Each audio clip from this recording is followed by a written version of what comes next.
Շնորհակալություն, հարցը ուղղում եմ արտաքին գործերի նախարարին։ Պարոն Միրզոյան, շուրջ 10 օր առաջ Ադրբեջանի նախագահը հայտարարեց, ուղիղ մեջբերեմ, որ մինչև 2024 թվականի հունվարը Հայաստանը հաստատակամորեն փորձում էր խաղաղության պայմանագրում ներառել այսպես կոչված Լեռնային Ղարաբաղի Հանրապետության ճակատագիրը։ Ի պատասխան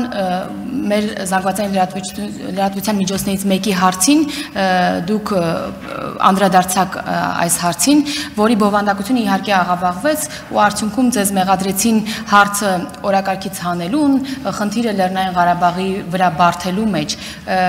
Կխնդրեի ձեր արձագանքը սրա հետ կապված։ Հարցին կպատասխանի արտաքին գործերի նախարար Արարատ Միրզոյանը։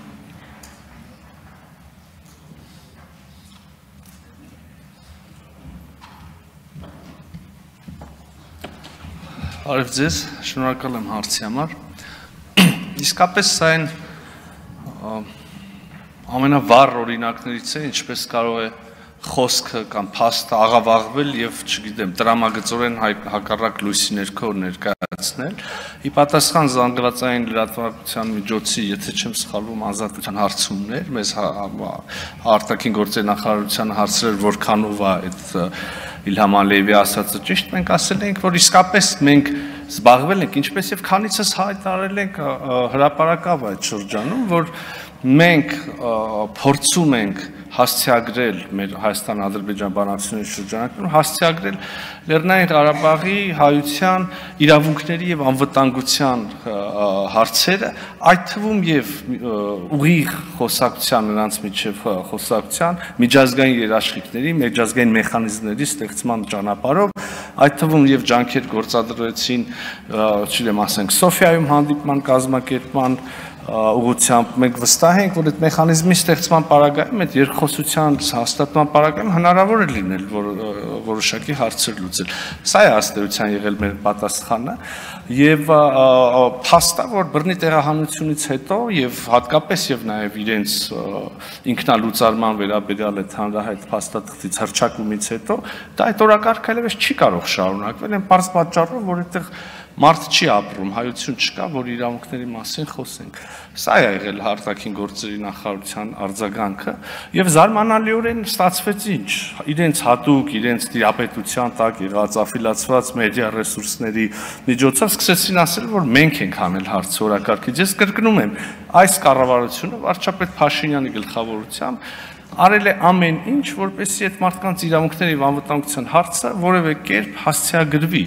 եւ հիմա մեղադրել մեզ այդ հարցը օրակարգից հանելու այն պայմաններում, երբ մենք այս մասին խոսում էինք, մեզ մեղադրում, երբ որ ասում էինք, որ նշաձողը իջեցնել է պետք եւ այդ դեպքում մենք կարող ենք խոսակցություն ունենալ, մեզ էլի մեղադրում էին դավաճանության մեջ, մեզ էլի մեղադրում էին, չգիտեմ, հողեր ծախելու մեջ եւ այլն։ Շատ լավ կներ, որ հիմա ստեղ լինեին ձեր ընդդիմադիր գործընկերները եւ այս խոսակցությունը իրանց հետ գնար, բայց ոնց հասկանում եմ կռվել եք երևի էլի նեղացել գնացել են։ Շատ բարի դրացիական մթնոլորտում գնացել են, չեն կռվել։ Չգիտեմ ինչ է։ Դե ասածս ինչ է, այսինքն իրենք որևէ կերպ հրաժարվում էին մասնակցել այդ խոսակցությանը, այդ թվում եւ այստեղ նստած մարդկանց դրդմամբ։ Հանրահայտ չի, որ Լեռնային Ղարաբաղը մերժեց օրինակ մասնակցել Սոֆիայի հանդիպմանը։ Հիմա մեզնից ի՞նչ են ուզում։ Այսինքն ձեռ են առնում, ես չեմ հասկանում։ Այս հարցերի պատասխանը լրջորեն պիտի տրվի վերջը, թե չէ։ Ինչքան կարելի է անընդհատ իրանց եղած նույն թերթերի միջոցով ասել Ղարաբաղը հանձնեցին, Ղարաբաղը հանձնեցին։ Հիմա գիտեք ինչ են ասում, ասեն Ղարաբաղը բանը Հայաստանի կառավարությունը լուծարեց։ Լավ, այդքան կարճ է մարդկանց հիշողությունը, ում են հիմարի տեղ դնում։ Արձագանք։ Նախ ընդդիմադիր գործընկերների հետ կապված երևի լուրջ են ընդունել օրերս Նայարա Զորաբյանի դիտարկումը նրա մասին, որ գալիս են կներեք ուղղը մեջբերում, էշեշ հարցեր են տալիս եւ հուշկու պատասխանը ստանում են վարչապետի կողմից, այո, իրենք էշեշ հարցեր են տալիս եւ պատասխանը ստանում են եւ անիմաստ է իրենց գալը, երևի սրան են արձագանքում, ինչևէ թույլ տվեք արձագանքի իրավունքով երկրորդ հարցը հնչեցնել, այսօր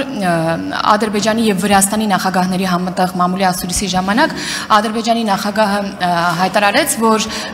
այսպես կոչված միջին միջանցքը Հարավային Կովկասում անցնելու է Վրաստանի եւ Ադրբեջանի տարածքով, կխնդրեմ պատասխանեք, մենք այս ծրագրում Հայաստանի ներառման համար ինչ որ քայլեր անում ենք։ Դե ակնհայտորեն Տիկին Հակոբյան, խաղաղության խաչմերուկ նախագիծը, որը որ հեղինակել է, նախաձեռնել է Հայաստանի Հանրապետության կառավարությունը, հենց նաև այս նոր փնտրվող կամ հաստատվող լոգիստիկ ճանապարհների մաս դառնալու մասին են, որը ոչ միայն Հայաստանի կողմից, այլև ամբողջ Հարավային Կովկասի կողմից, դա կարող եք ասել միջին միջանցք, բազմաթիվ փորձագետներ կան, որոնք պնդում են, որ խաղաղության խաչմերուկը ըստ էության միջին միջանցքի ճյուղ է, կամ օրինակ, չգիտեմ, համանման եվրոպական նախագծերը կան, Global Gateway-ը եւ մյուս ամբողջ աշխարհը այս օրերին նոր լոգիստիկ ուղիների հնարավորությունների փնտրտուքի մեջ է եւ մեր խաղաղության խաչմերուկը հիանալի կերպով տեղավորվում է այդ կոնցեպտների մեջ։ Ես ավելին ասեմ, հանրահայտ է, որ մենք շատ կառուցողական պրակտիկ առաջարկ ենք արել, փոխադարձաբար ընդունելի առաջարկ ենք արել Ադրբեջանին, եւ եթե դրական պաշտոնական պատասխան լինի, մենք կարող ենք անմիջապես ձեռնամուխ լինել այդ ենթակառուցվածքների ապաշրջափակմանը եւ միջին միջանցքին, մյուսին կապվելուն, նույնիսկ չզուգակցելով այդ գործընթացը մեր խաղաղության համաձայնագրի ստորագրման, ավելացման հետ։ Շնորհակալ եմ։